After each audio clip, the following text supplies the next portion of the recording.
سوال ہے، ہمارے برصغیر پاک و ہند کے معاشرے میں کسی کی وفات کے بعد اس کی روح کے ایصال ثواب کے لیے قرآن خوانی، تیجا، دسواں، چالیسواں وغیرہ وغیرہ رسومات کا سلسلہ خوب عام ہے، جبکہ جہاں تک میری معلومات ہیں تو ان چیزوں کا اسلام سے کوئی لینا دینا نہیں ہے۔ البتہ میت کے لیے دعا کرنا یا صدقہ و خیرات کرنا کسی حد تک درست ہے۔ اس حوالے سے علی بھائی کا کیا موقف ہے؟ دیکھیں جی، میت کی طرف سے اس کے حق میں جو ایصال ثواب کا ایشو ہے، یہ ہمارے سب کانٹیننٹ میں بالخصوص اور باقی مسلم ورلڈ میں بالعموم ایک سینسٹیو ایشو ہے، چونکہ یہ موت کے ساتھ جڑا ہوا ہے۔ اور یہ یاد رکھیے گا کہ جو بھی دین میں ایکٹیویٹیز دین کا حصہ سمجھ کر، ثواب سمجھ کر اڈاپٹ کر لی جاتی ہیں نا، ان کے خلاف جو کوئی کھڑا ہوتا ہے نا، اس کو لوگ بہت برا سمجھتے ہیں۔ اس لیے آپ دیکھتے ہیں کہ اکثر میت کے موقع پر بڑے بڑے سو کالڈ موحدین بھی جو ہے وہ مصلحت کا شکار ہو جاتے ہیں۔ بہرحال ایصال ثواب کی ایک جو فارم ہے سب سے بڑی، جس کے اوپر پوری امت کا اجماع ہے، وہ ہے میت کے لیے دعائے مغفرت کرنا۔ یہ ہے اصل بنیاد، باقی ساری چیزیں اس کے بعد میں آتی ہیں، اور اس کی جڑ قرآن میں ان الفاظ کے اندر موجود ہے۔ سورۃ الحشر کی آیت نمبر 10 ہے۔ اعوذ باللہ من الشیطان الرجیم، بسم اللہ الرحمن الرحیم۔ والذین جاءوا من بعدہم، وہ اہل ایمان جو کہ بعد میں آنے والے ہیں،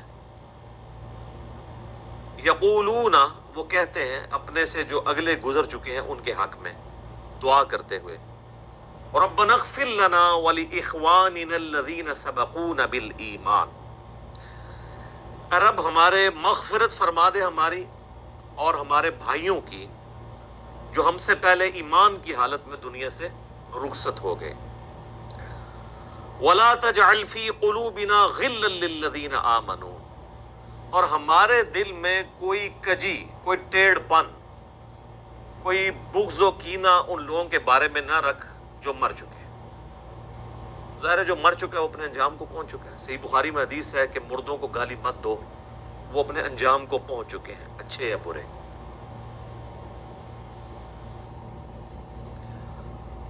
ربنا انک رؤوف الرحیم، اے میرے رب بے شک، اے ہمارے رب بے شک تو بخشنے والا ہے، مہربان ہے۔ تو یہ اہل ایمان کو یہ بات سکھائی گئی ہے کہ ان کی یہ روش ہونی چاہیے کہ جو بھی ایمان کی حالت میں ان سے پہلے لوگ چلے گئے ان کے لیے دعائیں مغفرت کریں۔ اب یہ ایک الگ حقیقت ہے تلخ کہ ایمان کی حالت میں ہمارے معاشرے کے اندر تو اسی کو سمجھا جاتا ہے جو آپ کے فرقے پہ مرا ہو، کیونکہ دوسرے فرقے پہ مر جائے تو وہ تو ایمان کی حالت میں مرا ہی نہیں ہے۔ تو اب یہ ایک تلخ حقیقت ہے، اور اسی وجہ سے آپ دیکھتے ہیں کہ جب ایک مکتبہ فکر کے لوگ دوسرے مکتبہ فکر کا جنازہ پڑھ لیتے ہیں تو پھر بعد میں ان کے علماء فتویٰ دیتے ہیں کہ بھئی آپ کا تو نکاح ہی ٹوٹ چکا ہے، آپ نکاح بھی دوبارہ کروائیں اور تجدید ایمان بھی کروائیں، اور اس قسم کی کئی ایک فنی ویڈیوز جو اوریجنل ویڈیوز ہیں، اسلام کا مذاق اڑانے والی، مسلمانوں کی وجہ سے جو ویڈیوز بنی ہیں وہ معاشرے کے اندر عام ہے، وہ آپ نے اکثر اوقات دیکھی ہوں گی۔ اب میرے بھائیو، یہ جو دعا کا معاملہ ہے یہ اللہ تعالیٰ نے ایسا اوبلیگیٹری رکھا ہے کہ ہماری جو اسلام کی بیسک ٹیچنگز ہیں ان کے اندر اس کو ایک ضروریات دین کے طور پر اللہ تعالیٰ نے ان چیزوں کو جاری فرما دیا ہے۔ جیسا کہ صحیح بخاری اور صحیح مسلم کی متفق علیہ حدیث ہے کہ اللہ کے محبوب صلی اللہ علیہ وآلہ وسلم نے فرمایا کہ ایک مسلمان کے دوسرے مسلمان پہ 5 حقوق ہیں۔ جب وہ اس سے ملے تو اسے سلام کرے، یہ پہلا حق ہے۔ دوسرا حق، جب وہ بیمار ہو جائے اس کی عیادت کرے۔ تیسرا حق، جب وہ مر جائے تو اس کی نماز جنازہ پڑھے۔ تو ظاہر ہے نماز جنازہ میں دعا مانگے گا مرے ہوئے کے لیے۔ چوتھا حق، جب وہ دعوت دے تو اس کی دعوت کو قبول کرے۔ اور 5واں حق یہ ہے کہ جب وہ چھینک کے جواب میں الحمدللہ کہے تو آپ اس کے جواب میں کہیں یرحمک اللہ، اللہ تعالیٰ تجھ پر رحم فرمائے۔ تو یہ 5 بنیادی حقوق ہیں، جس میں تیسرا حق ایک مسلمان کی نماز جنازہ پڑھنا ہے، اور نماز جنازہ میں ظاہر ہے کہ دعا اللہ تعالیٰ نے اس کے اندر بلٹ ان رکھ دی ہے۔ صحیح مسلم میں ایک حدیث ہے کہ اللہ کے محبوب صلی اللہ علیہ وآلہ وسلم نے فرمایا کہ جس کے جنازے میں 40 ایسے لوگ شریک ہوں جو اللہ تعالیٰ کے ساتھ شرک نہ کرتے ہوں، تو اللہ تعالیٰ ان 40 لوگوں کی شفاعت اس میت کے حق میں قبول و منظور فرما دے گا، یعنی اس کی مغفرت فرما دے گا۔ تو یہ بہت بڑی فضیلت ہے۔ تو یہ بھی مرے ہوئے بندے کو زندہ لوگوں کی طرف سے پہنچنے والی ایک نفع مند چیز ہے۔ آپ اسے ایصال ثواب کہہ لیں، آپ اس کو دعائے مغفرت کہہ لیں، کوئی بھی۔ نماز جنازہ میں ہم جو دعا مانگتے ہیں، ویسے تو کئی ایک دعائیں رپورٹ ہوئی ہیں، سب سے مشہور دعا وہ ہے جو جامعہ ترمذی کے اندر ہے، سنن ابی داؤد کے اندر ہے، سنن ابن ماجہ کے اندر ہے، اور مشکات المصابیح کے اندر بھی موجود ہے۔ اللہم اغفر لی حینا و میتنا، اے اللہ ہمارے جتنے زندہ ہیں ان کی بھی مغفرت فرما، اور جو مر چکے ان کی بھی مغفرت فرما۔ اللہم اغفر لی حینا و میتنا و شاہدنا و غائبنا، اور جتنے یہاں پہ موجود ہیں ان کی بھی، اور جو یہاں پر موجود نہیں ان کی بھی، و صغیرنا و کبیرنا، اور جتنے ہمارے چھوٹے ہیں اور جتنے ہمارے بڑے ہیں، و ذکرنا و انثانا، اور جتنے مرد ہیں اور جتنی عورتیں ہیں۔ اللہم من احییتہ منا فاحیہ علی الاسلام، اے اللہ جب تک تو ہمیں زندہ رکھے تو اسلام پر زندہ رکھنا۔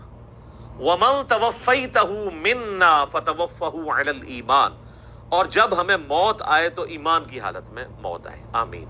اچھا مزے کی بات دیکھیں کہ اس میں میت کا ذکر صرف ایک دفعہ ہے، باقی سب زندوں کے لیے دعائیں ہیں۔ اور یہ جو جنازے کی ایکٹیویٹی بیسیکلی رکھی اس لیے گئی ہے کہ ایک تو آپ اپنے مسلمان بھائی کا حق پورا کریں گے، اور دوسرا آپ وہاں پہ جا کے اپنی موت کو یاد کریں، نہ کہ وہاں پہ بھی جا کے آپ واٹس ایپ میسیجز دیکھ رہے ہوں۔ آپ دیکھ رہے ہیں کہ میت کو دفنایا جا رہا ہوتا ہے اور لوگوں کے فون بج رہے ہوتے ہیں۔ کئی لوگ تو یعنی میت کو دفنانے کے لیے قبر میں اترے ہوتے ہیں نا، تو ان کے بھی فون وہاں پہ بج رہے ہوتے ہیں۔ یعنی یہ ہماری کمٹمنٹ کا لیول ہے آخرت کے ساتھ اور دنیا کے ساتھ، یہ آپ کمپیریزن کر سکتے ہیں۔ پھر اس سے اگلا ورژن ہے، سنن ابی داؤد میں حدیث ہے کہ جب اپنے بھائی کو دفنا چکو تو اس کی قبر پر کھڑے ہو کر اس کے قبر میں سوالات کی استقامت کے لیے دعا کرو۔ یہ نبی الاسلام نے حکم دیا۔ ایک تو ویسے ہمارے یہاں پہ عموماً لوگ نماز جنازہ کے بعد دعا مانگنا شروع کر دیتے ہیں، تو وہ تو کوئی ثابت نہیں ہے۔ وہ جس سنن ابی داؤد یا سنن نسائی کی حدیث کا سہارا لیتے ہیں وہ تو الفاظ ہی کچھ اور ہیں۔ وہ یہ کہ جب اپنے بھائی کے لیے جنازہ پڑھو تو خلوص سے اس کے لیے دعا مانگو، تو وہ یہ کہتے ہیں کہ جنازہ پڑھنے کے بعد مانگو، حالانکہ اس چیپٹر کی آپ ہیڈنگ دیکھ لیں، وہ جنازے کے اندر پڑھے جانے والی دعاؤں کا ذکر ہو رہا ہے۔ اور یہاں پہ کیا ہوتا ہے کہ ہمارے جو حنفی بھائی ہیں، بریلوی اور دیوبندی، ان کا جنازہ تو 1 منٹ کا بھی مشکل سے ہوتا ہے، اور بعد میں دعا جو ہے وہ 5 سے 10 منٹ کی ہو رہی ہوتی ہے۔ دیوبندی نہیں مانگتے، اور ان سے پوچھیں کیوں نہیں مانگتے، وہ کہتے ہیں ثابت نہیں ہے۔ اور جب ان سے یہ پوچھیں کہ یہ جو فرض نماز کے بعد آپ اجتماعی دعا کرتے ہیں، ویسے تو اکیلے جو مرضی آپ کریں، یہ کہاں سے ثابت ہے؟ وہ کہتے ہیں یہ علماء نے جاری کی ہے تاکہ امت سے دعا اٹھ نہ جائے۔ تو کیا صرف دیوبندی علماء کو یہ حق حاصل ہے کہ وہ دین میں چیزیں خود سے انجیکٹ کریں گے؟ بریلویوں کو کوئی حق حاصل نہیں ہے۔ حقیقتاً تو دونوں کو کوئی حق حاصل نہیں ہے، یہ دونوں نے ہی دین کے اندر اپنی طرف سے چیزیں داخل کر دی۔ اصل دعا جو ہے وہ قبرستان میں دفنانے کے بعد آپ نے قبر کے اوپر کھڑے ہو کر کرنی ہے، دفنانے کے دوران بھی ہے، صحیح سند کے ساتھ۔ مشکات المصابیح کے اندر موجود ہے، کتب ستہ میں سے یہ ابو داؤد ہے، یہ ترمذی کے ریفرنس ہے کہ آپ نے دفناتے ہوئے یعنی 3 مٹھیاں کم از کم مٹی کی بھر کے ڈالنی ہے قبر کے اوپر۔ بسم اللہ وعلی ملت رسول اللہ، اللہ کے نام سے شروع کرتا ہوں اور رسول اللہ کی ملت کے اوپر، تو یہ آپ نے پڑھ کے اس کے اوپر ڈالنی ہے۔ پھر دفنانے کے بعد جب آپ نے دعا مانگنی ہے تو ظاہر ہاتھ اٹھا کے مانگنی ہے. یہ بعض لوگوں کو ایک مسئلہ ہو جاتا ہے کہ شاید قبر پہ اگر ہاتھ اٹھا کے دعا مانگی تو یہ کوئی شرک ہو جائے گا. شرک تو تب ہوگا جب آپ مردے سے مانگ رہے ہوں گے, آپ اللہ سے مانگ رہے ہیں. صحیح مسلم میں اوپر تلے کئی احادیث ہیں کہ نبی علیہ السلام نے بقیع غرقد قبرستان میں جا کر 3 دفعہ دعا کی ہاتھ اٹھا کر, اور 3 دفعہ پھر ہاتھوں کو واپس لے کے آئے. تو یہ تو سنت ہے, اس میں کوئی حرج نہیں ہے. قبرستان میں بھی آپ ہاتھ اٹھا کے دعا کر سکتے ہیں. پھر قبرستان میں دفنانے کے بعد میت کے لیے دعا کرنا, اور پھر قبر کے اوپر اتنی دیر بیٹھنا کہ جتنی دیر ایک اونٹ کو نحر کر کے اس کا گوشت تقسیم کیا جائے. تو یہ صحیح مسلم کے اندر حضرت عمر ابن عاص کی وصیت ہے. انہوں نے اپنے بیٹے کو وصیت کی تھی کہ جب میں مر جاؤں میری قبر پہ اتنی دیر بیٹھے رہنا کہ جتنی دیر ایک اونٹ کو نہر کر کے اس کا گوشت تقسیم کیا جاتا ہے, یعنی 2 سے 2.5 گھنٹے, تاکہ میں اپنی قبر کے ساتھ مانوس ہوں, اور تاکہ میں یہ جان لوں کہ میں نے اپنے رب کے آئے ہوئے فرشتوں کو کیا جواب دینا ہے. اب وہ اس لفظ کو بھی لوگ پکڑتے ہیں, وہ کہتے ہیں جان لوں کا مطلب یہ ہے کہ وہ باہر سے کوئی آواز لگائے گا. تو اگر آواز ہی لگانی ہوتی تو حضرت عمرو ابن عاص اپنے بیٹوں کو کہہ دیتے کہ تم نے جو ہے نا میری قبر پہ کھڑے ہو کے اذان دے دینی ہے تاکہ مجھے پتہ چل جائے. یہاں پہ لوگ دیتے ہیں نا اذان, پوچھے کہاں لکھی ہے, وہ کہتے ہیں منع کہاں ہے. تو اس اعتبار سے تو آپ دین میں جو مرضی داخل کر لیں. وہ تو میرے بھائی جنازے کی بھی اذان منع تو کہیں پہ نہیں ہے. ہم کیوں نہیں دیتے کہ نبی علیہ السلام نے نہیں دی. عیدین کی اذان نہیں ہوتی, منع تو کوئی نہیں ہے. وہ کہتے ہیں نہیں جی وہ بخاری مسلم میں حدیث ہے کہ نبی علیہ السلام عید کی اذان نہیں دیا کرتے تھے. سر یہ حدیث تو آپ کے کام کی نہیں ہے. آپ نے حدیث یہ دکھانی ہے کہ نبی علیہ السلام عید کی اذان سے منع فرمایا کرتے تھے. نہیں دیا کرتے تھے تو وہ آپ نہ بھی بتائیں, ہمیں پتہ ہے کہ نہیں دیا کرتے تھے. نہیں تو بہت سارے کام بھی نہیں کیا کرتے تھے. نبی علیہ السلام کی 3 بیٹیاں آپ کی مبارک زندگی میں فوت ہوئی ہیں, آپ نے ان کو اپنے ہاتھوں سے دفنایا, آپ نے کسی کا تیجا 40واں نہیں کیا. جب ہم پوچھتے ہیں کہ وہ کہتے ہیں جی وہ منع تو کوئی نہیں نہ کیا. تو منع والا معاملہ یہ ہے میرے بھائی کہ جو کام دین کے اندر نہیں نبی علیہ السلام نے تعلیم فرمایا وہ انڈرسٹوڈ منع ہی تصور کیا جائے گا. یہ ایک سینسٹیو ٹاپک ہے, میں اس کو اینڈ کے اوپر کنکلوڈ کروں گا. میں موضوع کو تلخ نہیں کرنا چاہتا اس طرف گفتگو لے جا کر. تو بہرحال آپ نے حضرت عمرو بن عاص کی جو صحیح مسلم کی حدیث ہے اس میں ان کی وصیت یہ ہے کہ آپ نے بیٹھنا ہے قبر پہ اتنی دیر, یعنی قبر کے ایگزیکٹ اوپر نہیں بیٹھنا, یعنی پاس بیٹھنا, وہاں بیٹھ کے اللہ کا ذکر کریں, جو مرضی آپ کریں. تو اللہ تعالیٰ ذکر کی برکت سے مردے کے لیے, آپ کی دعاؤں کی برکت سے اس کے لیے آسانی پیدا کر دے گا. اور ظاہر ہے کہ یہ بھی اللہ کی مرضی ہے, زبردستی تو اللہ تعالیٰ کو کسی کی دعاؤں سے نہیں لگائی جا سکتی. وَلِعَاذُ بِاللَّهِ تعالیٰ. اللہم انی اعوذ بک من عذاب جہنم ومن عذاب القبر ومن فتنة المحیا والممات ومن شر فتنة المسیح الدجال. یہ دعا بخاری اور مسلم دونوں میں آئی ہے, اور نبی علیہ السلام حکم دیا کرتے تھے کہ نماز کے تشہد میں 4 چیزوں کے اگینسٹ اللہ تعالیٰ کی پناہ طلب کی جائے.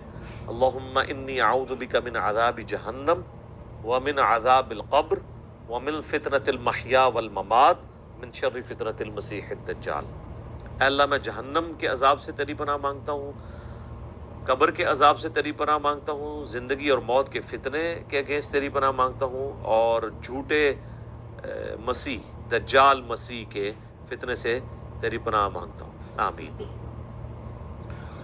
اچھا, دفنانے کے بعد اذان دینا بھی کوئی ثابت نہیں ہے, اور اس طریقے سے ہمارے دیوبند اور بریلوی حضرات جو ہے نا وہ میت کو دفنانے کے بعد نا سرہانے پہ کھڑے ہو کر نا سورۃ البقرہ کی شروع کی آیات تلاوت کرتے ہیں, اور پاؤں والی سائڈ پہ سورۃ البقرہ کی آخری آیات تلاوت کرتے ہیں.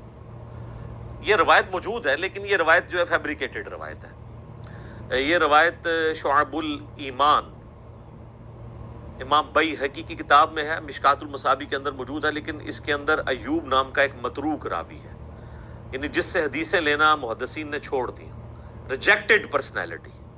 تو یہ یعنی مردود قسم کے راویوں سے روایت کی گئی روایت ہے, اس کی کوئی اصل نہیں ہے. اصل چیز وہی ہے جو میں نے بیان کر دی ابو داؤد سے کہ آپ نے میت کے لیے دعا کرنی کہ اللہ تعالیٰ اسے قبر کے سوالات میں استقامت عطا فرما.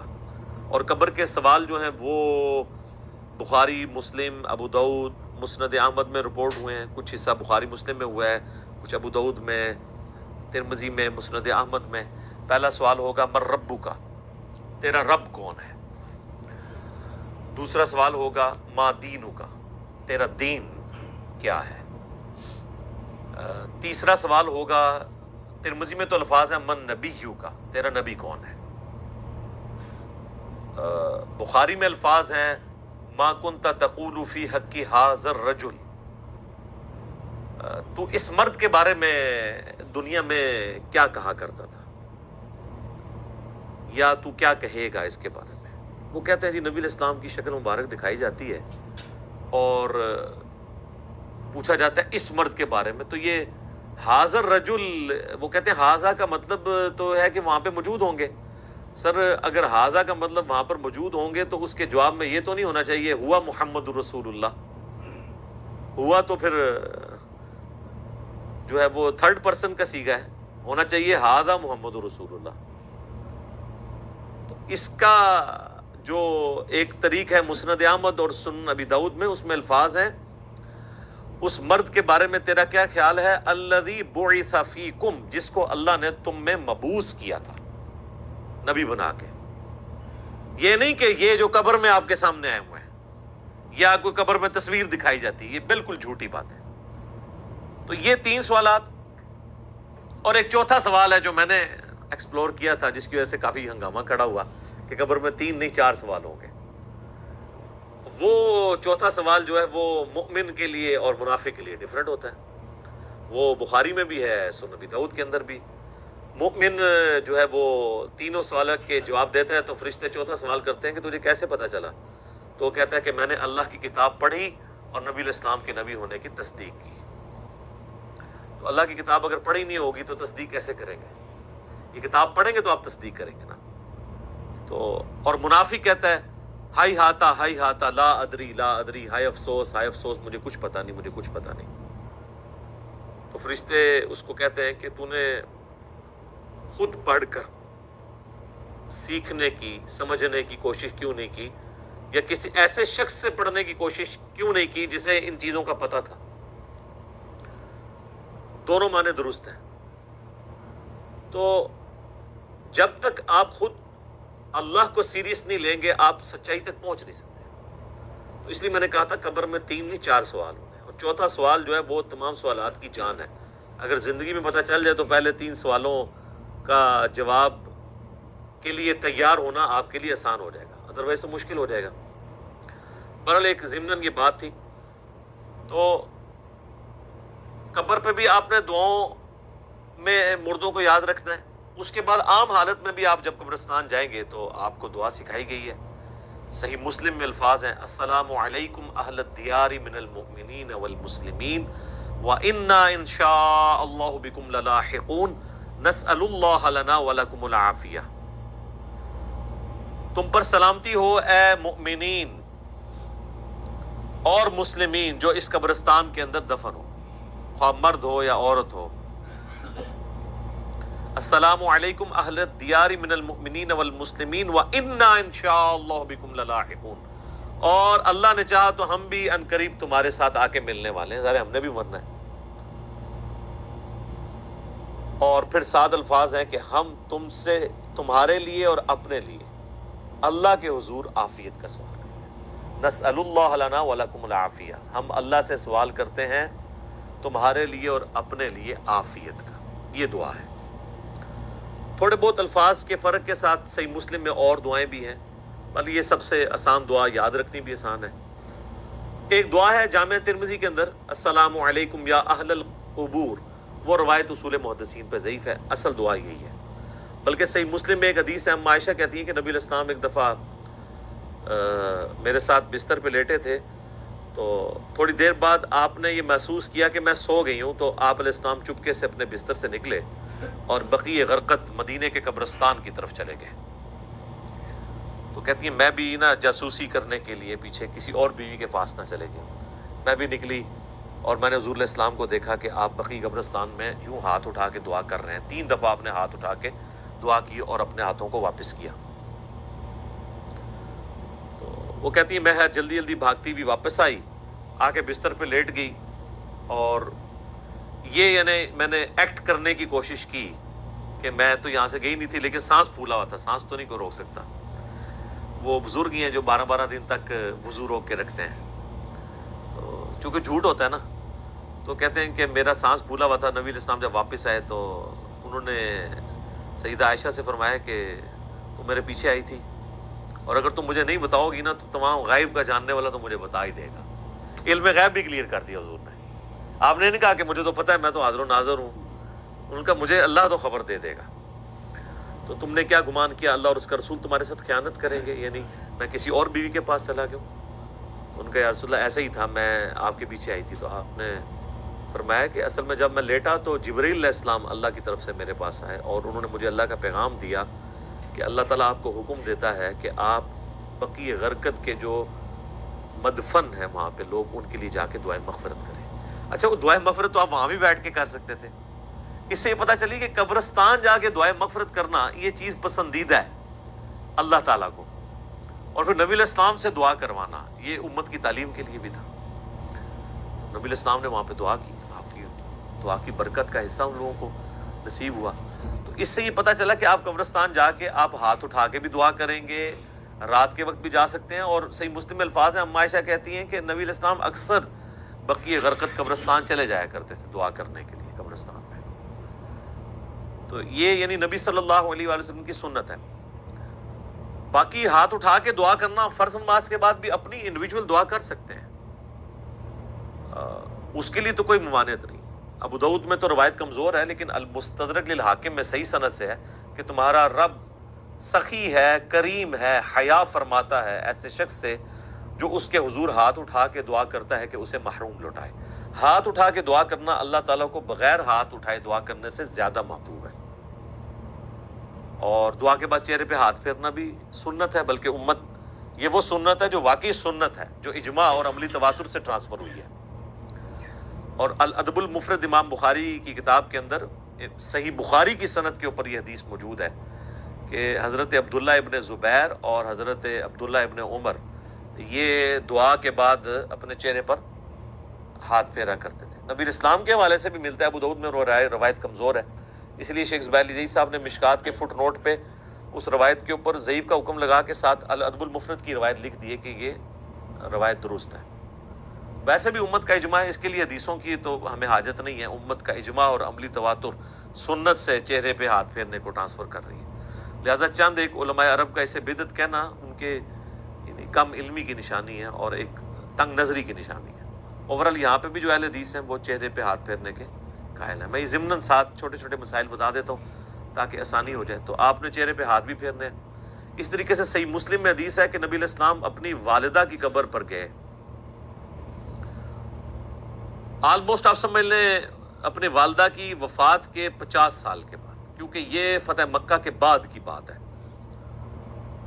50 سال تقریباً گزر چکے تھے اور آپ علیہ السلام قبر پہ گئے اور آپ روئے, اور آپ کو دیکھ کے آپ کے ساتھی بھی اصحاب بھی روئے. اور پھر آپ علیہ السلام نے فرمایا میں تمہیں قبروں پہ جانے سے منع کیا کرتا تھا. ظاہر نئی نئی قوم بت پرستی سے پھری تھی تو اس لیے نبی علیہ السلام احتیاط کرتے تھے. اب میں تمہیں حکم دیتا ہوں کہ قبروں پہ جایا کرو, کیونکہ یہ موت کو یاد دلاتی ہے. لیکن یہ قبروں پہ جانا ہے, مزارات کے اوپر نہیں. مزارات پہ تو سیلفیاں ہوتی ہیں اور بہت کچھ ہوتا ہے جس کا دین سے کوئی تعلق نہیں ہے. جہاں پہ اللہ اور اس کے محبوب صلی اللہ علیہ وآلہ وسلم کی نافرمانی کے کام ہوتے ہو نا, وہاں پہ آپ نے جانا بھی نہیں ہے. سنن نبی داؤد میں حدیث ہے کہ ایک صحابی نے کہا کہ میں نے منت مانی ہے کہ میں اونٹ قربان کروں گا مقام بوانا پہ جا کے. بعض روایتوں میں آیا کہ 100 اونٹ.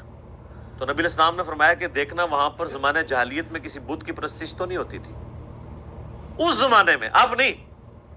اگر اس زمانے میں بھی ہوتی تھی نا تو نہیں جانا. یا وہاں پر کوئی زمانے جاہلیت میں میلہ تو نہیں لگا کرتا تھا.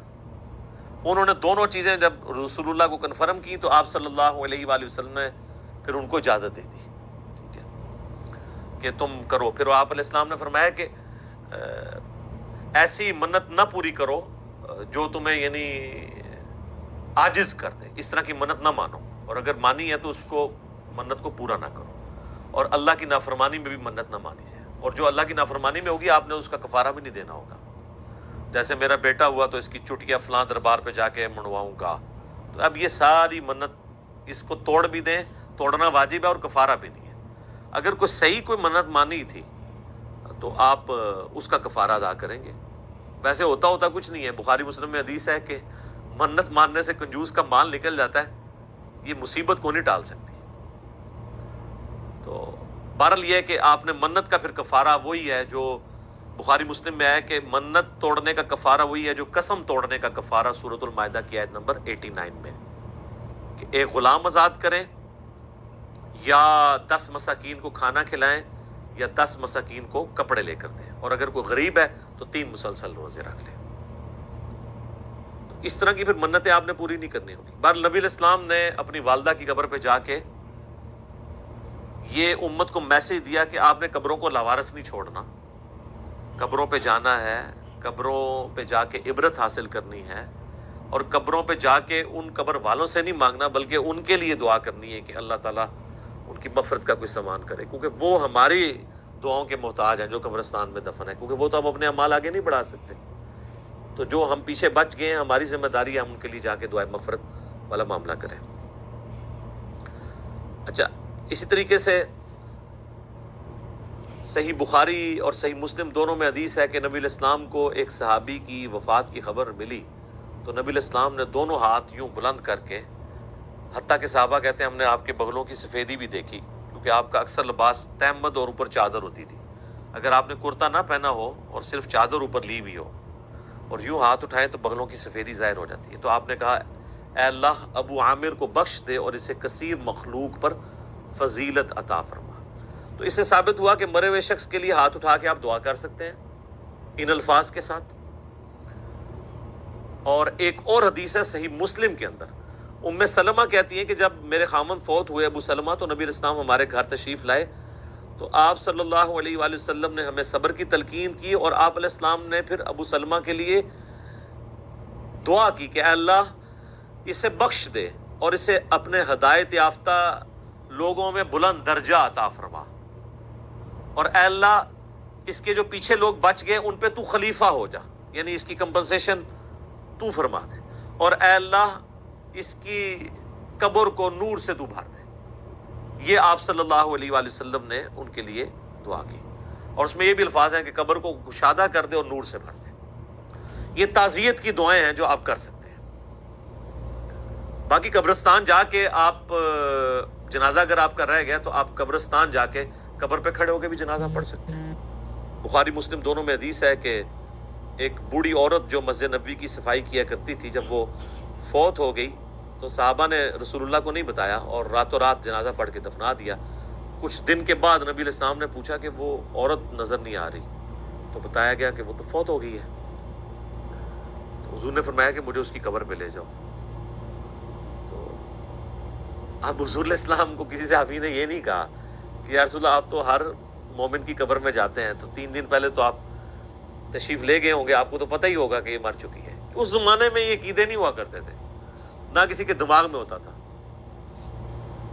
تو رسول اللہ صلی اللہ علیہ وسلم کو وہ قبر پہ لے گئے تو آپ علیہ السلام نے جا کے وہاں پہ قبرستان میں اس کی قبر پہ کھڑے ہو کر جنازہ پڑھا. یہ غائبانہ نماز جنازہ نہیں ہوتا کیونکہ اس میں تو قبر سامنے ہوتی ہے، اور اس کا طریقہ یہ ہوتا ہے کہ آپ نے قبر کی ایسی سائڈ پہ کھڑے ہونا ہے کہ آپ کا قبلہ کی طرف رخ ہو اور قبر آپ کے سامنے ہو. اور پھر آپ علیہ السلام نے واپسی پر فرمایا، مسلم شریف میں ڈیٹیل ہیں، اس میں الفاظ ہیں کہ یہ قبریں اندھیروں میں ڈوبی ہوئی تھی، اللہ نے میرے جنازہ پڑھنے کی برکت سے انہیں نور سے بھر دیا. اب یہ سبحان اللہ تو آپ نے بول دیا ہے، لیکن اس کا جو ایک تلخ پہلو ہے کہ نبی کی دعا کی برکت سے کسی کافر کی قبر جو ہے نا وہ نور سے نہیں بھر سکتی، کیونکہ کافر کے بارے میں تو نص قطعی ہے قرآن کی. تو سورہ توبہ میں آپ 70 دفعہ بھی دعا کریں ہم نہیں قبول کریں گے، منافقین کے لیے، کافروں کے لیے. تو یہ مسلمانوں کی قبریں تھیں نمبر 1. اور مسلمان ظاہر بریلوی دیوبندی اہل حدیث نہیں، اس زمانے کے مسلمان. میں صحابہ نہیں کہتا ورنہ آپ کہیں گے گستاخی ہو گئی ہے. آپ خود ہی پوچھ لیجیے گا پھر کون لوگ ہوں گے جو حضور کی زندگی میں فوت ہو چکے ہیں ایمان کی حالت میں. اچھا، تو نبی الاسلام نے فرمایا کہ نور سے اللہ تعالیٰ نے ان کی قبروں کو بھر دیا. اچھا، پہلے اندھیروں میں تھی، اور اس سے یہ بھی پتہ چلا کہ رسول اللہ کی برکت کیا ہے کہ آپ کے جنازہ پڑھنے کی برکت سے اللہ تعالیٰ نے آپ کی دعا کی برکت سے ان کو یہ نفع عطا فرمایا. اب یہ حضور کی دعا ہی ہے، باقی تو جنازہ تو صحابہ نے بھی ان کا پڑھا ہوگا. ٹھیک ہے، یہاں تو لوگ کہتے ہیں بزرگ جنازہ پڑھ لیں تو جناب سمجھو کہ اگلے پچھلے سارے مردے بخشے گئے. تو جنازے تو ان کے بھی ہوئے تھے، لیکن حضور کے جنازہ پڑھنے سے فرق پڑا؟ ویسے تو نہیں پڑا.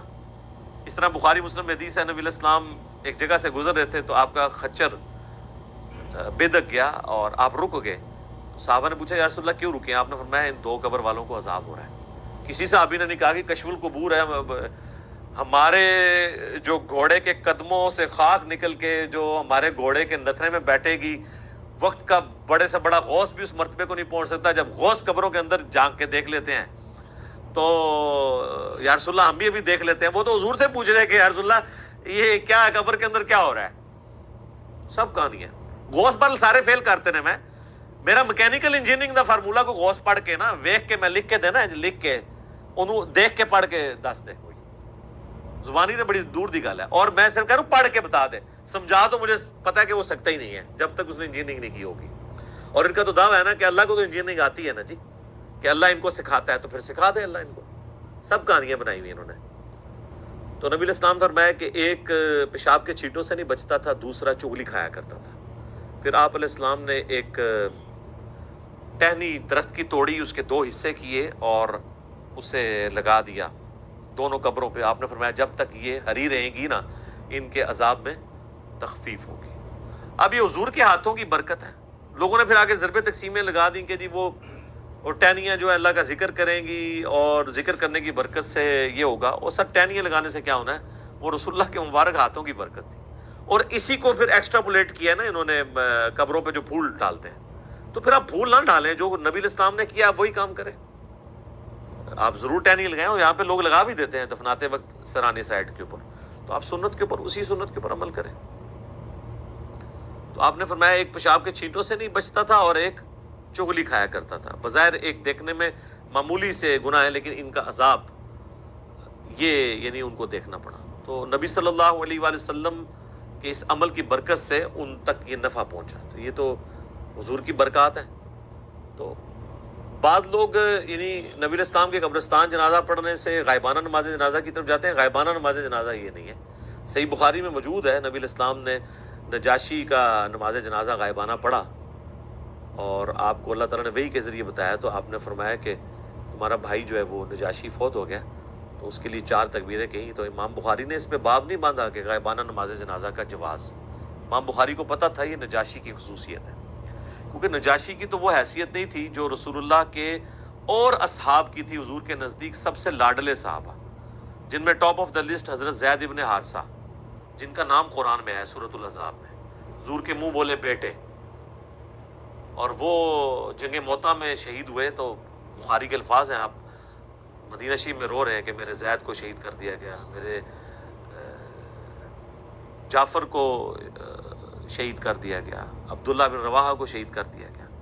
اور پھر مسلمان اللہ کی تلواروں میں سے ایک تلوار یعنی خالد بن ولید پر متفق ہوئے، تو وہ اپنی فوج بچا کے واپس لانے میں کامیاب ہو گئے رومن امپائر کے اگینسٹ. لیکن نبی علیہ السلام نے ان کا کوئی نہیں کہا کہ اٹھو تو زید پہ نماز جنازہ غائبانہ پڑھے. تو یہ غائبانہ نماز جنازہ کیٹاسٹرافک کنڈیشن میں اگر کوئی کفر کی سرزمین میں مر گیا ہے اور وہاں پہ اس کا کوئی یعنی نماز جنازہ پڑھنے والا نہیں ہے تو آپ یہاں پہ ضرور پڑھیں. یہاں تو ایک شہر میں مرتا ہے، ہزاروں کا جنازہ ہوتا ہے، دوسرے شہر میں اس کا غائبانہ پڑھ رہے ہوتے ہیں. اور اس کا پڑھ رہے ہوتے ہیں جو ذرا امیر ہوتا ہے، جس نے زیادہ فنڈ دیا ہوتا ہے. غریب آدمی کے لیے کہتے ہیں جی دعا، امیر آدمی کے لیے غائبانہ نماز جنازہ.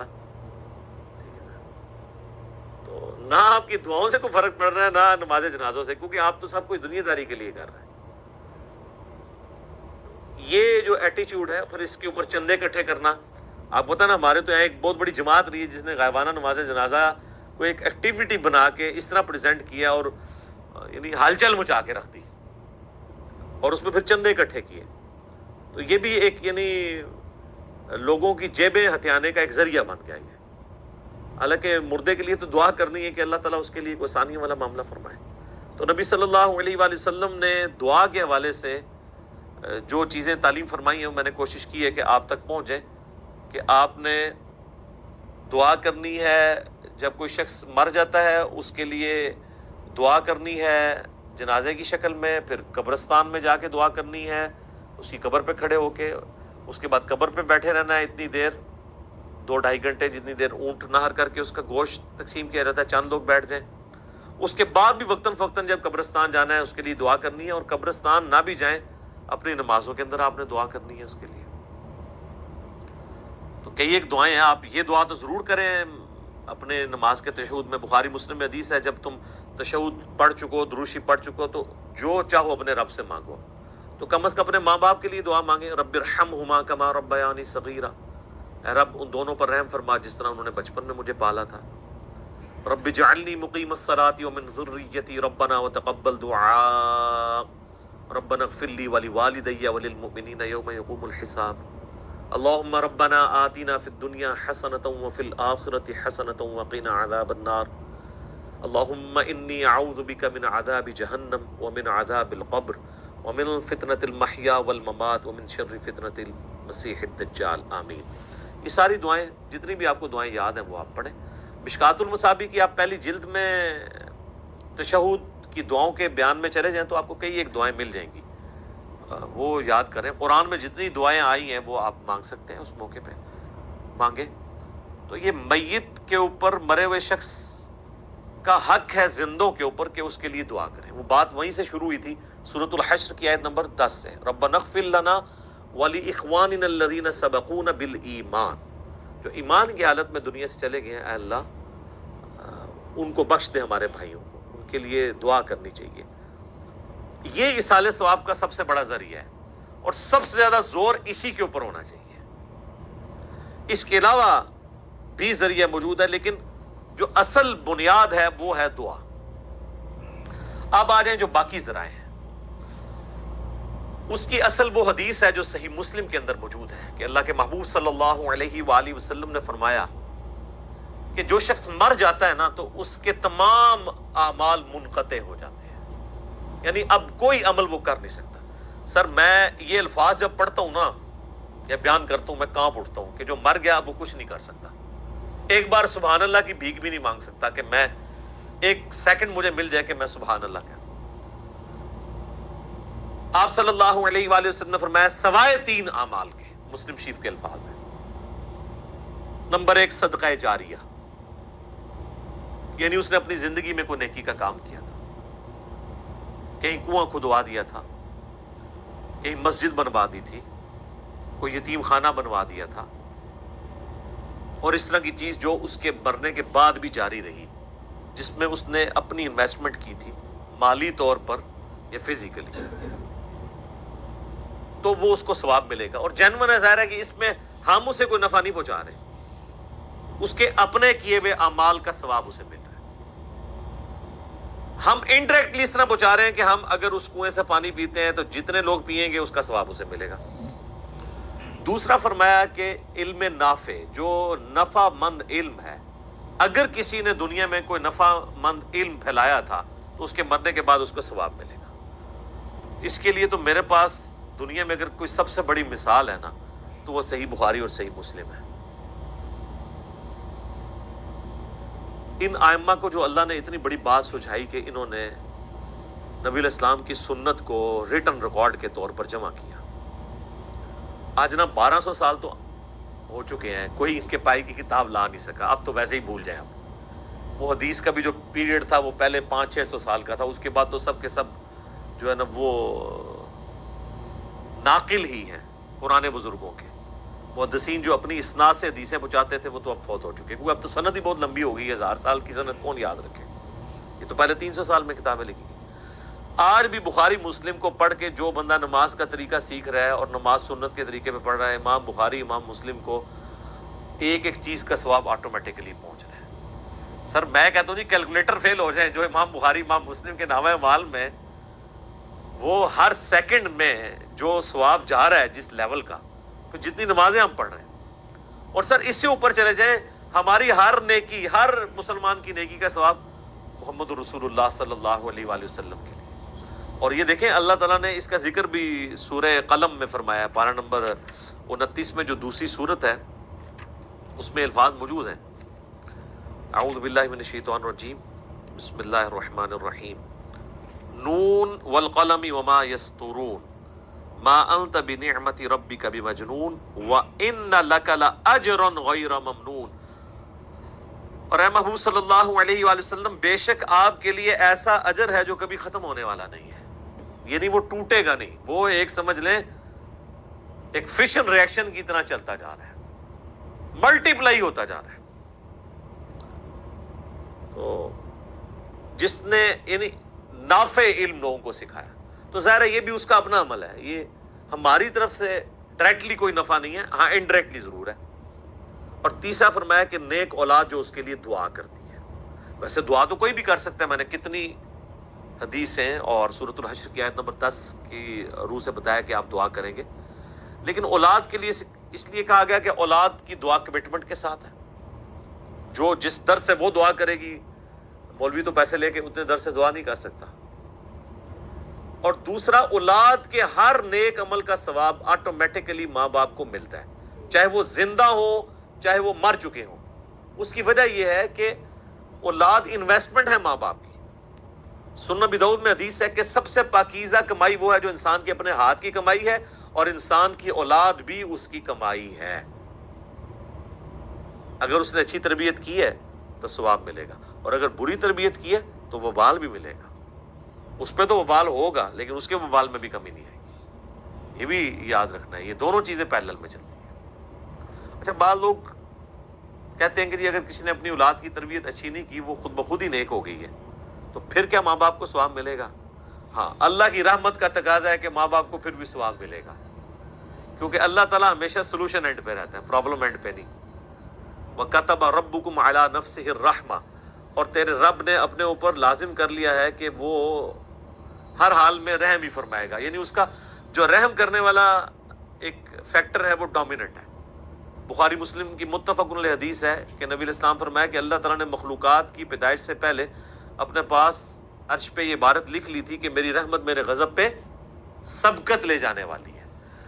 تو بہرحال یہ چانس پہ ہی ہے نا جی۔ اور اگر کسی ماں باپ نے غلط تربیت نہیں کی اور اولاد غلط نکل آئی ہے، جس طرح حضرت نوح علیہ السلام کا بیٹا بھی کافر نکل آیا تھا، پھر یہ نہیں ہے کہ اس اولاد کا وبال ماں باپ کے اوپر ہوگا، نہیں۔ تو قرآن میں واضح طور پر کئی جگہ ہے، لا تزر وازرۃ وزر اخرى، کوئی بوجھ اٹھانے والی جان کسی دوسرے کا بوجھ نہیں اٹھائے گی، ہر شخص نے اپنے اعمال کا بوجھ خود اٹھانا ہے۔ تو یہ جو تیسری چیز ہے نیک اولاد، یہ چونکہ انویسٹمنٹ ہے۔ سنن ابن ماجہ میں ایک حدیث ہے بڑی زبردست کہ ایک شخص کا مرنے کے بعد جنت میں درجہ بلند کیا جاتا ہے، تو وہ پوچھتا ہے اللہ یہ تو میرا عمل ہی نہیں تھا، تو اللہ تعالیٰ فرماتا ہے کہ تیرے بیٹے نے دنیا میں تیرے لیے دعائے مغفرت کی ہے، اس کی وجہ سے میں نے تیرا درجہ بلند کر دیا، حالانکہ وہ اس کا اپنا عمل نہیں ہے، اس کے بیٹے کی دعا کی برکت سے اللہ تعالیٰ نے یہ معاملہ کیا۔ اس قسم کی کئی ایک احادیث موجود ہیں، اسی لیے تو ہمیں دعا سکھائی گئی ہے نا سورہ الفرقان کے اندر، ربنا هب لنا من ازواجنا وذریاتنا قرۃ اعین واجعلنا للمتقین اماما، اے رب ہماری بیویوں اور ہماری اولاد میں ہماری آنکھوں کی ٹھنڈک بنا اور ہمیں پرہیزگار لوگوں کا امام بنا، یعنی ہماری نسل میں پرہیزگار لوگ پیدا ہوں، وہ پرہیزگار لوگ پیدا ہوں گے تو تبھی مجھے فائدہ ہوگا نا، کہ وہ جتنے نیک اعمال کریں گے اس کا ثواب مجھے پہنچے گا، میرے لیے دعا کریں گے تو اس کا نفع مجھے پہنچے گا۔ اس کو سپورٹیو حدیث ہے بخاری و مسلم دونوں میں، سعد ابن عبادہ سفر میں تھے، پیچھے سے ان کی والدہ فوت ہو گئی، نبی علیہ السلام کی خدمت میں حاضر ہوئے، کہا یا رسول اللہ میری ماں مر گئی اور مجھے امید ہے کہ اگر میں یہاں پہ ہوتا تو وہ صدقہ اور خیرات کرواتی مجھے کہہ کے، لیکن وہ بغیر وصیت کیے مری ہے، اب میں چاہتا ہوں اس کی طرف سے کوئی صدقہ اور خیرات کروں، تو کیا میرے صدقہ اور خیرات کرنے سے میری ماں کو کوئی فائدہ پہنچے گا؟ تو آپ نے سمپلی ایک لفظ میں جواب دیا ہاں، کوئی باریکیاں نہیں بیان کی۔ مصیبت کھڑی ہو سکتی تھی باریکیاں بیان کرنے میں کہ اگر اس کا ارادہ تھا تو، اگر نہیں تھا تو یہ وہ تو یہی حدیث سنن نسائی کے اندر آتی ہے کہ جب ان کی والدہ کی موت کا وقت قریب آیا تو لوگوں نے کہا کوئی وصیت کر دیں اپنے مال کے لیے اللہ کی راہ میں. تو انہوں نے کہا میں کیا وصیت کروں، میرے پلے تو کوئی شے نہیں ہے، میرے دولت کا جو مالک ہے وہ تو میرا بیٹا ہے. تو یعنی انہوں نے کوئی وصیت بھی نہیں کی. ان کے بیٹے نے ان کے مرنے کی بعد ان کی طرف سے صدقہ کیا ہے تو اللہ تعالیٰ نے ان کو ثواب پہنچا دیا. پھر وہ بخاری مسلم کے الفاظ ہیں، حضرت سعد ابن عبادہ کہتے ہیں کہ یا رسول اللہ آپ گواہ ہو جائیں، میں ایک باغ ہے میرا، میں وہ اپنی والدہ کی طرف سے خیرات کرتا ہوں، تو اس کا ثواب ان کو. سنن نسائی کے اندر ایک پورا چیپٹر ہے جس کا عنوان یہ ہے کہ میت کو صدقے کا ثواب پہنچتا ہے مرنے کے بعد، دعا نہیں صرف صدقہ بھی. اور اس کے اندر کئی ایک احادیث امام نسائی لے کے آئے ہیں کہ کوئی عورت آ کے حضور سے پوچھ رہی ہے کہ میری ماں مر گئی ہے، اب میں اس کی طرف سے صدقہ کروں اگرچہ اس نے مجھے وصیت نہیں کی ہے، میں اپنے طور پہ کرنا چاہتی ہوں، ثواب ملے گا؟ آپ فرماتے ہیں ہاں. ایک شخص کہتا ہے میرا باپ مر گیا ہے، اس نے مجھے کوئی وصیت نہیں کی، اگر میں اس کی طرف سے کر دوں ثواب پہنچے گا؟ آپ نے فرمایا ہاں. اس طریقے سے بخاری مسلم میں حج بدل کا ذکر ہے کہ آپ میت کی طرف سے حج کر سکتے ہیں، اگر اس نے اپنی زندگی میں حج نہیں کیا تو اس کا قریبی رشتہ دار کوئی حج کر لے. تو نبی اسلام نے حکم دیا کہ حج کرو اپنے مردوں کی طرف سے. حج کے اندر یعنی نیابت ہو جاتی ہے، پچھلے کر سکتے ہیں اس کی طرف سے، کیونکہ ظاہر ایک ایکسٹراڈنری ایک عبادت ہے اور اسلام کے فرائض میں شامل ہے. تو اس طرح یہ صدقہ اور خیرات، حج بدل، اس طرح کی چیزوں کا، ایون منت کے روزے ہوں، بخاری مسلم میں حدیث ہے، وہ بھی آپ میت کی طرف سے رکھ سکتے ہیں. رمضان کے روزے نہیں، منت کے روزے. رمضان کے روزے ظاہر ہے وہ بیمار تھا تو بس اس کی طرف فدیہ دیا تو کافی ہے، لیکن منت آپ اللہ کے لیے پوری کر دیتے ہیں. اگر کسی کے ماں باپ نے منت ماننی ہے اور وہ فوت ہو گیا تو آپ منت کے روزے پورے کریں، اچھی بات ہے. آپ پر حق ہے آپ کے ماں باپ کا کہ آپ ان کی طرف سے یہ کام کریں. اب رہ گیا یہ مسئلہ جو تیجے اور چالیسویں والا ہے، کہیں سوئم کہا جاتا ہے اسے، چالیسویں کو کہیں چہلم کہا جاتا ہے.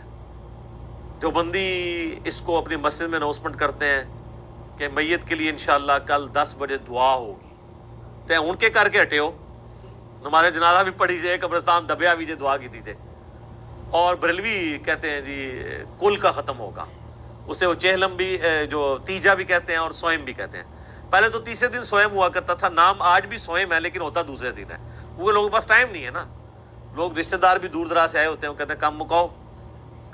تو بریلوی اس کو تیجا کہہ کے، سوئم کہہ کے، اور دیوبندی اور بعض اہل حدیث اسے دعا ہوگی کہہ کے کرتے ہیں. باقی اس کے اندر جو کچھ ہوتا ہے نا اللہ کے فضل سے وہ ایک جیسا ہی ہوتا ہے.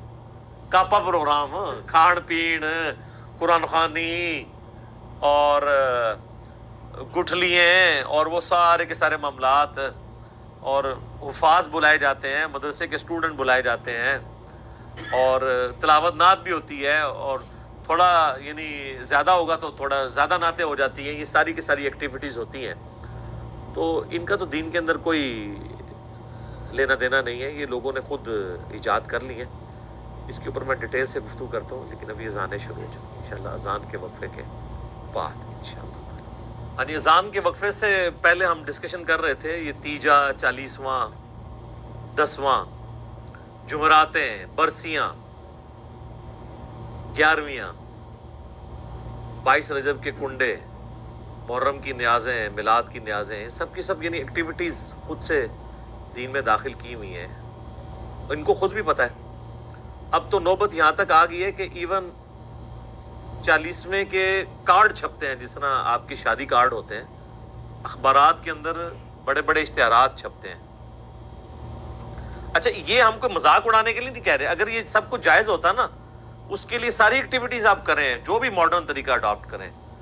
مثلاً اب کسی کا جنازہ ہے اور آپ نے اناؤنسمنٹ کرنی ہے تو ظاہر ہے کہ آپ فیس بک پہ لگائیں، واٹس ایپ گروپس میں شیئر کریں تاکہ زیادہ سے زیادہ لوگ اس کے جنازے میں شامل ہوں. اخبار میں بھی دے دیں، کوئی حرج نہیں. یہ تو ایک دین کی بنیادی ایکٹیویٹیز ہے نا جنازہ پڑھنا. ہم ادر دین وہ باتیں کر رہے ہیں کہ نبی علیہ السلام کی مبارک 3 بیٹیاں جوان شادی شدہ آپ کی مبارک زندگی کے اندر فوت ہوئی. آپ نے کسی کا تیجا 40واں 10واں نہیں کیا، بلکہ آپ یہ جو لوگ کر رہے ہیں ان سے صرف سوال پوچھیں کہ نبی علیہ السلام نے اپنی کس بیٹی کا تیجا 40واں 10واں کیا ہے، تو آگے اس کی جو شکل بنے گی نا اس سے آپ آئیڈیا لگا لیں کہ اس کے پلے کوئی شے نہیں ہے، وہ خود ہی کہے گا جی وہ تو کوئی اس طرح تو نبی علیہ السلام نے تو نہیں کیا۔ تو جو چیز نبی علیہ السلام نے تعلیم نہیں فرمائی وہ آپ نے خود سے دین کے اندر داخل کی ہوئی ہے، اور باقی لوگوں کو اتنا پابند کر دیا کہ جو نہیں کرواتا وہ کہتے ہیں دیکھو جی اس کا باپ مر گیا، اس کی ماں مر گئی، اس نے تو کچھ بھی نہیں کیا۔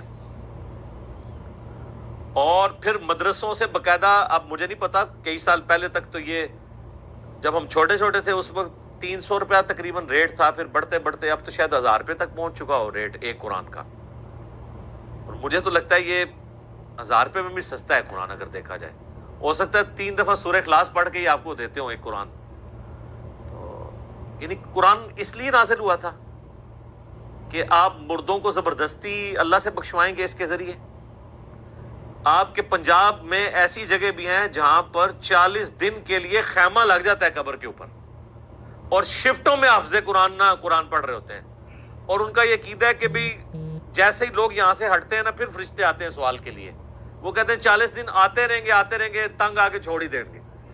ہاں ٹھیک ہے نا، وہ 40 دن پورے کرواتے ہیں۔ اس لیے میں کہتا ہوں کہ جی قرآن تو امتیوں نے ایسا پڑھا ہے کہ نعوذ باللہ صحابہ کو بھی شرمندہ کرے۔ بھئی کسی صحابی کے مرنے پہ تو 40 دن تک تو کوئی قرآن نہیں اس کی قبر میں پڑھتا ہوگا، یعنی امت نے سلف کو بھی شرمندہ کر دیا ہے، خلف نے سلف کو شرمندہ کر دیا ہے، اتنا زیادہ قرآن پڑھا ہے۔ اور ان لوگوں کی قبروں پہ جنہوں نے اپنی زندگی میں قرآن کو اتنا سیریس نہیں لیا کہ وہ قرآن پڑھ کے دیکھیں کہ اللہ تعالیٰ ہم سے کیا ڈیمانڈ کر رہا ہے، ان کے بارے میں تو اکثریت کی تو یہی حالت ہونی ہے جو سورۃ الفرقان میں آیت نمبر 30 کے اندر وقال الرسول یا ربی ان قوم اتخذوا هذا القرآن مہجورا، رسول اللہ شکایت کریں گے کہ میری امت نے قرآن کو پیٹ کے پیچھے ڈال دیا تھا، میری قوم نے قرآن کو پیٹ کے پیچھے ڈال دیا تھا۔ صحیح مسلم میں حدیث ہے القرآن حجت لک او علیک، یا قرآن تیرے حق میں حجت ہوگا یا تیرے خلاف حجت بنے گا قیامت والے دن۔ تو یہ بڑا خطرناک معاملہ ہے۔ بھئی قرآن آپ نے خود کھول کے دیکھا نہیں ہے، بڑا کہا جاتا ہے جی قرآن سب سے زیادہ پڑھی جانے والی کتاب ہے، لیکن قرآن سب سے زیادہ بغیر سمجھ کے پڑھی جانے والی کتاب ہے، یہ اس کا تاریخ پہلو ہے۔ آپ کوئی اخبار اور میگزین بھی بغیر سمجھ کے نہیں پڑھتے۔ آپ دیکھیں پرانے زمانے میں جو بوڑھے پڑھے لکھے نہیں ہوتے تھے نا تو وہ دکانوں پہ جا کے نا کوئی ایسا بندہ ڈھونڈتے تھے جو اردو پڑھ سکتا تھا تو اسے اخبار دے کے کہتے تھے کہ پڑھ سنا آج کیا خبر میں ہے۔ لیکن وہ جن بابوں کو آپ یاد کرتے ہیں نا ان بابوں کے بارے میں آپ کو یہ کبھی نہیں ملے گا کہ انہوں نے کبھی قرآن پکڑ کے مولوی کو دیا ہو کہ پڑھ بتا مجھے بتا اللہ نے کیا لکھا ہے۔ بزرگ ساڈے ماشاءاللہ جتنے بڑے پرہیزگار سے سانو پتہ ہے، لوگ ویسے بزرگوں کو یاد کر کر کے روتے ہیں۔ اسلام نے جتنا اچھا دور یہ دیکھا ہے نا صحابہ تابعین تبع تابعین کے بعد، پچھلی 1000 سال تاریخ میں اسلام پہ اتنا اچھا دور نہیں آیا کہ ہر بچے کے موبائل میں قرآن بخاری مسلم ترجمے کے ساتھ موجود ہے۔ ہمارے تو بزرگوں نے کیا، ان کے ٹیچرز نے جن سے وہ قرآن پڑھا کرتے تھے وہ بھی خالی ناظر ہی ہوتے تھے، ان کو پتہ ہی نہیں تھا کہ قرآن کے اندر کیا لکھا ہوا ہے۔ بہرحال یہ یعنی اس طرح کی رسومات چل رہی ہیں، اور باقاعدہ آپ دیکھیں میت کے اوپر وہ سوگ کرتے ہیں۔ سوگ تو ٹھیک ہے، بخاری مسلم میں حدیث ہے کہ میت کے اوپر 3 دن سے زیادہ سوگ نہیں ہے، سوائے بیوی کے وہ اپنے خاوند کے مرنے پہ 4 مہینہ اور 10 دن سوگ کرے گی۔ 3 دن سوگ کرنا ہے آپ نے، بالکل وہ تو درست ہے، لیکن وہاں جا کے وہ پھر الفاتحہ کہتے ہیں اور ایک دفعہ سورۃ الفاتحہ، پھر 3 دفعہ سورہ اخلاص پڑھ کے تو مردے کو وہ اصالہ ثواب کرتے ہیں، اور جتنی دفعہ کرتے ہیں وہ مطلب وہ کر کے کرتے ہیں۔ دعائیں مغفرت کریں آپ، میں نے دعائیں پہلے بتائی ہیں، اس طرح قرآن پڑھ کے بخشنا تو ثابت نہیں ہے۔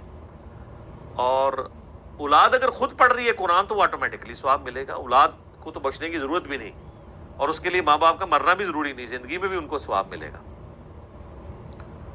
پھر وہ کلمہ بھی پڑھا جاتا ہے، کہتے ہیں 70,000 دفعہ کلمہ جس نے اپنی زندگی میں پڑھ لیا وہ بخشا گیا۔ اور کئی جو بوڑھیاں ہیں بوڑھے ہیں انہوں نے اپنے لیے پڑھ کے رکھے ہوتے ہیں، اور ایکسٹرا پیکج بھی بنا کے رکھے ہوتے ہیں انہوں نے۔ اپنے کوئی قریبی فوت ہو جائے نا تو اس کو کہتے ہیں یار یہ میری طرف سے 70,000 دفعہ، مراد یہ کہ یہ لے جنت کا ٹکٹ۔ اور یہ بڑے بڑے ذمہ دار علماء نے یہ کام کیا ہے۔ آپ فضائل اعمال ذرا کھول کے دیکھ لیں، اس کے اندر ایک واقعہ موجود ہے، نبی علیہ السلام کی وفات سے آلموسٹ 650 سال کے بعد کا یہ واقعہ ہے، کیونکہ وہ شیخ قرطبی جو ہیں وہ ان کا ٹائم پیریڈ یہی بنتا ہے. وہ کہتے ہیں جی شیخ قرطبی کا بیان ہے. شیخ قرطبی کو بھی بیچارے کو نہیں پتا ہوگا, اس کی طرف ایک منسوب ہے. شیخ زکریا کاندھلی فضائل اعمال میں لکھتے ہیں کہ انہوں نے نا وہ ایک ایسے نوجوان سے ملے کہ جسے کشف ہو جایا کرتا تھا کہ کون جنت میں ہے اور کون جہنم میں. اللہ اکبر. صحابہ کو نہیں ہوتا تھا. آپ حدیث سن چکے ہیں بخاری مسلم کی کہ وہ نبی الاسلام کی برکت سے وہ جو 2 قبر والوں کے اوپر جو ٹہنی کی وجہ سے عذاب کی تخفیف ہوئی, صحابہ کو نہیں پتا چلا کہ اس کے اندر کیا ہو رہا ہے. حضور نہیں بتایا. بلکہ مسلم شریف میں تو الفاظ ہیں آگے کہ میں نے ارادہ کیا کہ میں اللہ سے دعا کروں کہ تمہیں عذاب قبر سنوا دے, لیکن پھر مجھے ڈر ہوا کہ تم اپنے مردوں کو دفنانا چھوڑ دو گے. تو صحابہ نے تو سنا بھی نہیں, دیکھنا تو بڑی دور کی بات ہے. بخاری اور مسلم دونوں میں حدیث ہے, ایک مدعم نامی غلام تھا حضور کا جو آپ کی سواری کا کجاوا کسا کرتا تھا. غزوہ خیبر کے موقع پر ایک نامعلوم تیر لگا اور وہ شہید ہو گیا. صحابہ نے کہا یہ تو سیدھا جنتی ہے, حضور کا خدمت گزار ہے. ظاہر ہے جی ہم بھی ہوں تو یہی کہیں. آپ فرمایا تم جنت کی بشارت دے رہے ہو, اس نے مال غنیمت سے ایک چادر چوری کی تھی, اللہ نے مجھے دکھایا وہ آگ کی بنا کے اس پہ ڈال دی گئی ہے. اب باقی اصحاب میں سے اگر کسی نے ایک رسی بھی چھوٹی سی یہ سمجھ کے اٹھائی کہ مال غنیمت میں اس کی کیا ویٹیج ہے اور گھر لے گیا تھا, فوراً گھروں کو باغے لا کے حضور کے پاس جمع کروائی کہ بھئی یہ آپ ہوتے تو آپ کہتے جو کچھ بھی ہے تیرے محبوب کی امت سے ہے. تو محبوب کے ساتھ جو ڈائریکٹلی اٹیچ بندہ ہے اس کو اس نسبت نے کام نہیں دیا جب اس نے کام غلط کیا, کیونکہ محبوب کے ساتھ تو آپ کی رشتہ داری ہو سکتی ہے, اللہ کا کوئی رشتہ دار نہیں ہے سر. اللہ کے ساتھ کسی کی رشتہ داری نہیں ہے. تو آپ جو مرضی لوگوں کے بارے میں فیصلہ کریں. بال وہ شیخ قرطبی کہتے ہیں کہ جی اس نے نوجوان نے چیخ ماری, اس نے کہا میری ماں کو جہنم کی جانب لے کے جا رہے ہیں فرشتے. تو وہ شیخ کہتے ہیں کہ میں نے دل میں ارادہ کیا کہ میں نے یہ سنا ہے کہ جو 70,000 دفعہ کلمہ پڑھ لے اس کی مغفرت ہو جاتی ہے. تو کہتے ہیں میں نے اس کی تصدیق کرنی تھی کہ یہ جو کہتے ہیں نا آواز آئی, پتہ نہیں یہ آواز ٹھیک آئی ہوئی ہے کہ غلط, قرآن حدیث میں تو کہیں نہیں ہے. تو کہتے ہیں میں نے دل ہی دل میں نا وہ 70,000 دفعہ کلمہ پڑھا ہوا TCS کروا دیا کوریئر سروس کے تھرو, اور دل میں نے نیت کی کہ میں اس کی ماں کو بخشتا ہوں. کہتے ہیں تھوڑی دیر بعد وہ نوجوان مسکرانا شروع ہو گیا کہ وہ 70,000 دفعہ کلمہ اس سے پہنچ گیا ہے, اس کی وجہ سے اس کے لیے جنت کا فیصلہ ہو گیا. اور شیخ فرماتے ہیں مجھے اس واقعے سے 2 چیزوں کی تصدیق ہو گئی. ایک تو یہ تصدیق ہوگی کہ یہ صاحب کشف جو ہے یہ صحیح ہے, واقعی اس نے دیکھا ہے, یعنی وہ جہنم سے جنت کا فیصلہ ہوا ہے. دوسرا مجھے یہ بھی تصدیق ہوگی کہ 70,000 دفعہ کلمہ اگر کسی کو TCS کروا دیا جائے ارجنٹ میل سروس کے تھرو تو اس کی وجہ سے اس کی مغفرت ہو جاتی ہے. یہ ان کا معیار ہے چیزوں کو چیک کرنے کا, کہانیاں بنانے کا, ان میں رنگ بھرنے کا. تو سر جب آپ لوگوں کو یہ چیز بتائیں گے تو لوگ تسبیح پہ لا الہ الا اللہ کلمہ ہی پڑھیں گے نا, پھر قرآن تو نہیں ترجمے سے پڑھیں گے. اتنی ٹینشن لینے کی کیا ضرورت ہے کہ قرآن ترجمے سے پڑھو, پھر اس پہ عمل کرو, پھر اس کی تبلیغ کرو. اس کی وجہ چپ کر کے 70,000 دفعہ کلمہ پڑھ لو, دیٹس آل. اور آپ پڑھ لو اور سب کی طرف سے ایک دفعہ پڑھ لو, عیاشی کی زندگی گزارو. کس غیر محسوس طریقے سے انہوں نے امت کا جنازہ نکالا ہے. اسی کی آپ باقیات آپ دیکھ لیں, پھر لے کے بیٹھے ہوتے ہیں گٹلیوں پہ. وہ کہتے ہیں نہیں 1.25 لاکھ دفعہ آیت کریمہ, 1.25 لاکھ دفعہ جناب کلمہ.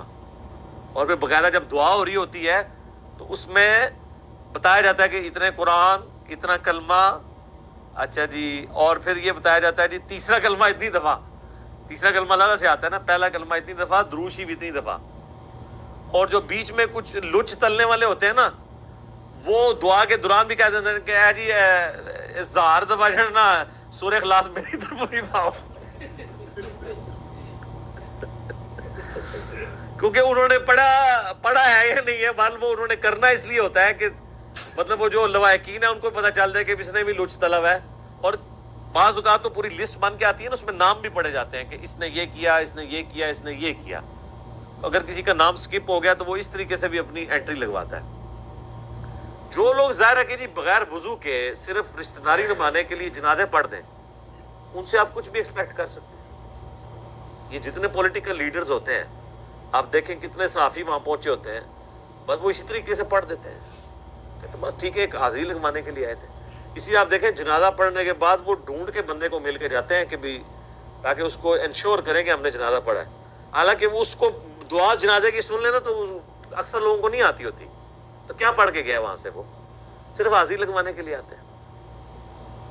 تو یہ ساری ایکٹیویٹیز جو ہے نا جی دین کے اندر خود سے انہوں نے انجیکٹ کی ہیں, اس کی کوئی دلیل موجود نہیں ہے. باقی وہ کہتے ہیں کہ جی دیکھیں میت کی طرف سے صدقہ ہو سکتا ہے, ہم کہتے ہیں جی. دعا ہو سکتی ہے جی. تو کہتے ہیں یہ بتائیں کہ جب دعا ہو سکتی ہے, صدقہ ہو سکتا ہے, پھر آپ کو کیا تکلیف ہے کہ اگر ایک شخص سامنے کھانا رکھتا ہے, کھانے کے اوپر قرآن پڑھتا ہے, قرآن حلال ہے یا حرام, قرآن حلال ہے جی, ثواب کا کام ہے. کھانا رکھا ہے وہ حلال, دعا جو پڑھی جا رہی ہے وہ حلال, تو یہ ایکٹیویٹی حرام کیوں ہو گئی ہے؟ وہ اس کا بریک ڈاؤن کرتے ہیں نا. کھانا حلال, قرآن حلال, دعا حلال, تیجے 40ویں کی ایکٹیویٹی کیوں حرام ہو گئی؟ پھر یہ ساری باتیں آپ اللہ اور اس کے رسول کو جا کے بتائیں کہ جنہوں نے ان چیزوں کو مشروع نہیں فرمایا. ورنہ تو ہم کہیں گے کہ بخاری اور مسلم میں حدیث ہے کہ اذان کی آواز سن کے شیطان جو ہے بھاگ جاتا ہے. تو کیا تکلیف ہے کہ عیدین کی اذانیں نہ دی جائیں؟ کہ بعض لوگوں نے تو پڑھنی صرف عید کی نماز ہوتی ہے, تو کیا خیال ہے شروع نہ کروا دیں اذان, شیطان کو بھی بگائیں؟ تو ہمیں کیا کہا جائے گا کہ رسول اللہ نے نہیں دی, ثابت نہیں. اس ثابت کو چھوڑو یار, حلال کام ہے کیوں نہ کریں؟ پھر آپ کو ہمارے والی ڈیفینیشن ماننی پڑے گی. جنازے کی اذان کیوں نہ دیں؟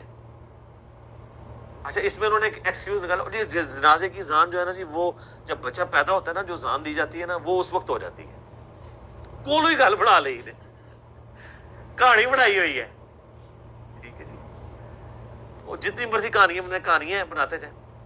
پھر وہ بخاری مسلم کی ایک حدیث سے بھی سہارا لیتے ہیں, کہتے ہیں جی نبی علیہ السلام کے اپنے مبارک زندگی میں ایسے اعمال موجود ہیں. وہ کہتے ہیں جی وہ ایک دفعہ حضرت ابو طلحہ انصاری نے حضور کی دعوت کی, فاقہ تھا آپ علیہ السلام پہ, آ کے انہوں نے کہا کہ آپ 10 ساتھیوں کو ساتھ لے آئیں, میں نے ایک بکری کا بچہ ذبح کیا ہے, آپ کی دعوت ہے. حضرت ابو طلحہ نے کان میں بات کی, حضور نے اوپنلی کہا کہ بھی سارے چلو. 300 قریب بندے تھے. اب ابو طلحہ وہاں سے بڑے پریشان حالت میں اٹھے اور گھر آ کے اپنی بیوی کو کہتے ہیں کہ میں نے تو حضور کے کان میں جا کے بات کی ہے کہ 10 بندوں کا کھانا ہے, آپ نے ساروں کو بلا لیا. بیوی پھر مومنہ تھی, اس نے کہا اللہ اور اس کا رسول بہتر جانتے ہیں. ٹھیک ہے, تمہارا کام اتنا ہی تھا, بس یہ اپنی باتیں کر رہے ہیں. حضور کا قاصد آیا پیچھے سے, انہوں نے کہا نبی علیہ السلام فرمایا کہ جب تک میں نہ آؤں, ہڈیا کے اوپر سے تم نے جو ہے نا وہ ڈھکن نہیں اٹھانا, جو آٹا گوندا ہوا ہے اس پہ کپڑا رکھنا ہے, میرا انتظار کرنا ہے. آپ علیہ السلام تشریف لائے.